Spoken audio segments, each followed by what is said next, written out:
Hello, good evening, good morning. So today, day off natin ngayon. And pag day off ko, usually ang ginagawa ko, nagme-maintain ng swimming pool. So ngayon, nililinis ko yung swimming pool. Bali, napakadali lang naman maglinis ng swimming pool. Bali, una, kailangan mong buksan itong machine niya. Ito yung filter. And pag nabuksan mo yan, kailangan mo naman, meron kaming robot na nag-clean ng swimming pool. So papakita ko sa inyo yung robot ngayon kung paano niya nililinis yung swimming pool. Parang plug and play lang naman yan. So ito yung machine na ginagamit namin na pang linis ng pool namin. So yan,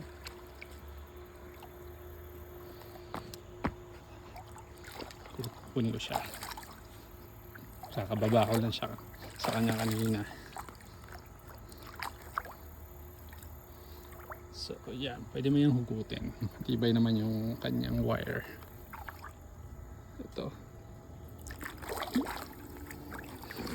Ito ang Dolphin Nautilus CC Dolphin. So robotic siya para sa pagsiswimming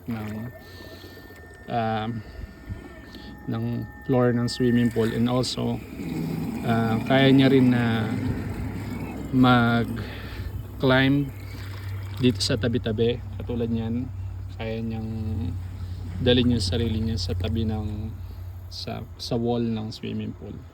So yan, nakikita nyo, nagda-dive yan.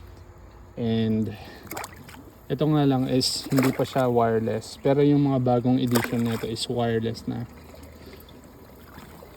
So yan, ibabrush niya yung ilalim, at pag na-brush niya yun, meron niyang parang vacuum sa loob na higupin niya yung mga debris and sands, or yung mga usually mga dumi lang naman ito galing sa mga puno na malalapit dito.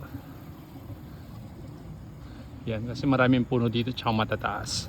Yung mga dahon, yung mga pollen, and yung mga bumabaksak na mga alikabok galing dun sa puno, bumabaksak dito sa loob ng swimming pool. So, and this one is by the way, this swimming pool ay yung tubig niya is hindi siya chlorinated, salty siya, medyo salty yung water niya.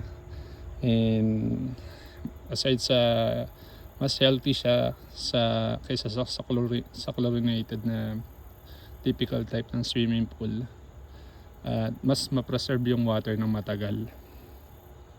So dati akala ko yung tubig ng swimming pool siya palaging pinapalitan, pero which is expensive yung pag ganun ang ginawa mo. Yan, nakita nyo, umakyat siya sa wall. So ganyan yan, kaya niyang para yung si Spider-Man kaya niyang dumikit sa wall, and then until ma-clean niya yung buong swimming pool. So itong swimming pool na ito, malaki to, nasa around 300 by 400 square feet ang sukat niya, at ang lalim nito ay 6 feet, at doon sa dulo ay mga 3 feet yung mga pambata, pero dito sa bandang deep niya 6 feet lang siya.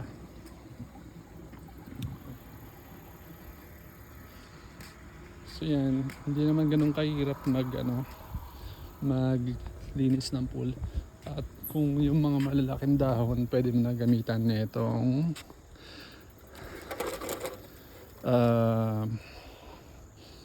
net.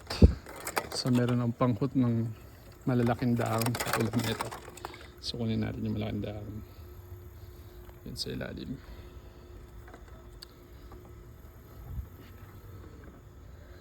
Though kaya rin naman linisin yan ng vacuum natin, Pero maganda na rin tulungan mo siya para mas mabilis yung paglilinis ng swimming pool. So ngayon, hindi kami masyado nag-swimming kasi medyo malamig na yung weather. At baka lamigin ka. Pag nilamig ka, mahirap na magkasakit. Kaya okay din naman may swimming pool. Maganda siya siyang tignan. Ang mahirap lang is i-maintain. Medyo expensive din i-maintain. And syempre yung electric bill mo lalaki din. Dahil constant nagpi-filter yung water. Ito yung pinaka-filter niya. Filter system. And of course, yung minsan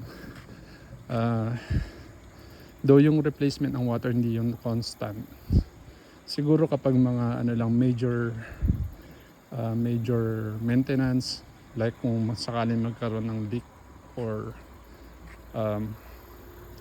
actually napaka-rare naman na palitan ng tubig or sobra siguro pagdumi na talaga.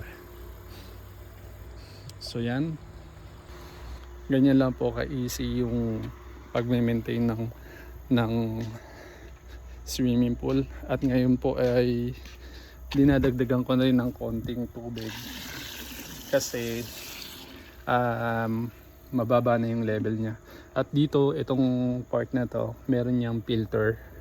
So, ito yung filter niya. Ito yung filter. So, constant to everyday. Dapat nililinis para hindi nagbablockage yung mga dahon.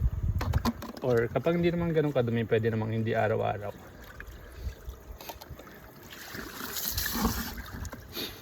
Yan, dalawa yung filter doon tsaka doon. Doon, dito. Ito pa yung isang filter. So, yan. So, ano na rin, maganda na rin gawin kasi kahit paano pag day off ko, may ginagawa ako. Tinutulungan ko si nanay dito. Na maglinis at mag-maintain. Yun lang. Thank you for watching. I miss you dyan sa Pilipinas, lalo sa asawa ko. Shout out sa mga ka-churchmate natin dyan. God bless.